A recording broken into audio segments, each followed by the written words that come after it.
I think George Bernard Shaw, talking about England, which he loved to do, as an Irishman, pretty much told us where we're at in our government today.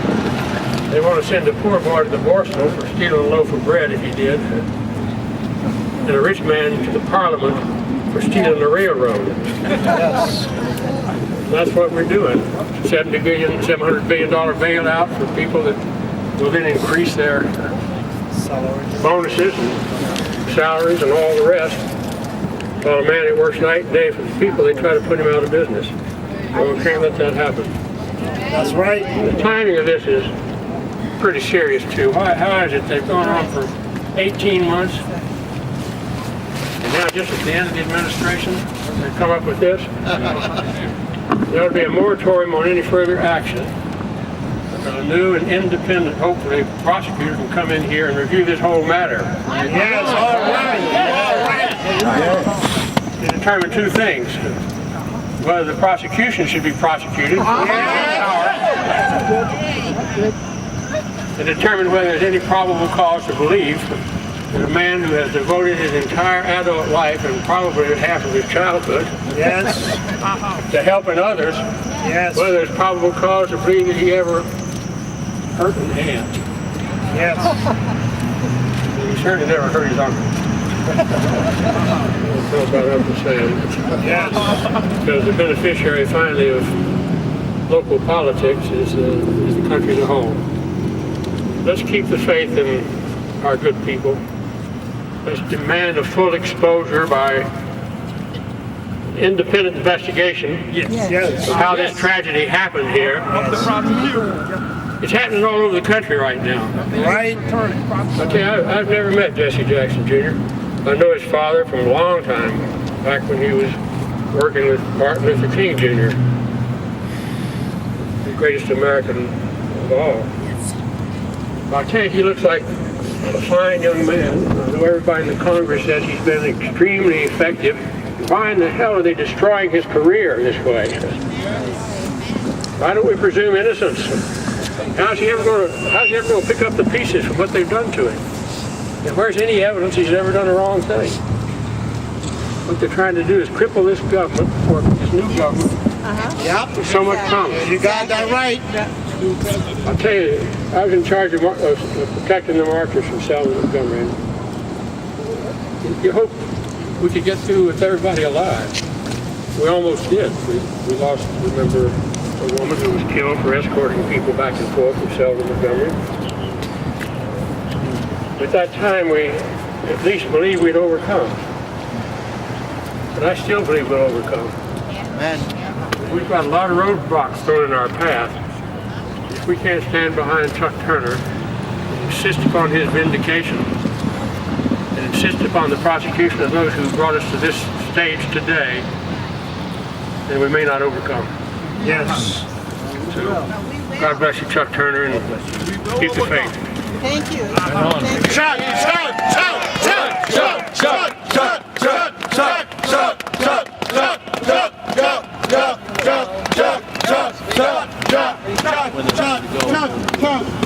I'm going to get used to the case.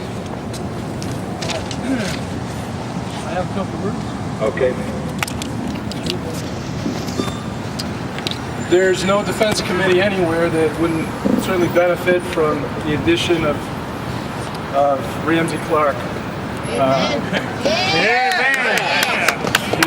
His stature, his intelligence, and his energy.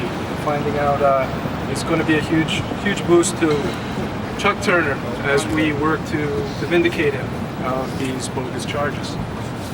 As of yet, we have no discovery from the U.S. Attorney's Office. The indictment provides no information from which we can prepare. As of yet, it is a fishing expedition and a false one. And so we're looking forward in the months to come to reviewing anything they send over in preparation for what we're pretty confident is going to be a successful defense of Chuck Turner and the great works he does. Thanks. All right. Thank you. I would just thank Mr. Clark for helping us, and thank him for any future help that he can provide us. And besides that, I think that John has said everything, so thank you. I just have one thing to say, a couple of things to say. First, I really just want to thank Mr. Clark, the recipient of this year's UN award for 5 years. Every 5 years, the UN gives awards to 5 humanitarians, men and women who have really shown through their actions, through their lives, their commitment to the evolution of us as human beings. And I'm so proud to have Mr. Clark here after he accepted his award for his lifetime achievement in pursuit of the humanity of people and the evolution of us as human beings. 7 days later to have you here with us is just so heartwarming. The other thing I'd like to say, let's give it up.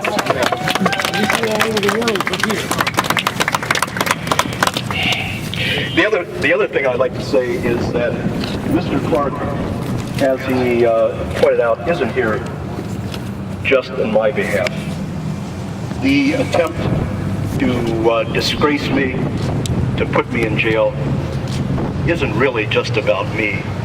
It's about all the people in this city, in this state, in this region, in this country, who are standing up for justice, who are standing up and saying we must cleanse our soul, the soul of this country, so that we can prepare a country that is worth our children, future generations joining.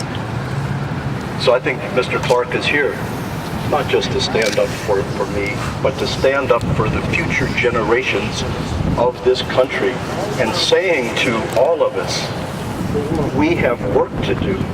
You know, if America is to fulfill its potential, if America is to in fact reflect the values that those who put together the fundamental laws, then we've got work to do. And that work is not crushing myself and all the countless other people who the government is today trying to crush, to demoralize the people, and to try to convince the people that it's not worthwhile fighting. They have the power and they're going to continue it. But I'd like to say in behalf of all of us that we have just begun to fight, and we will win. Thank you.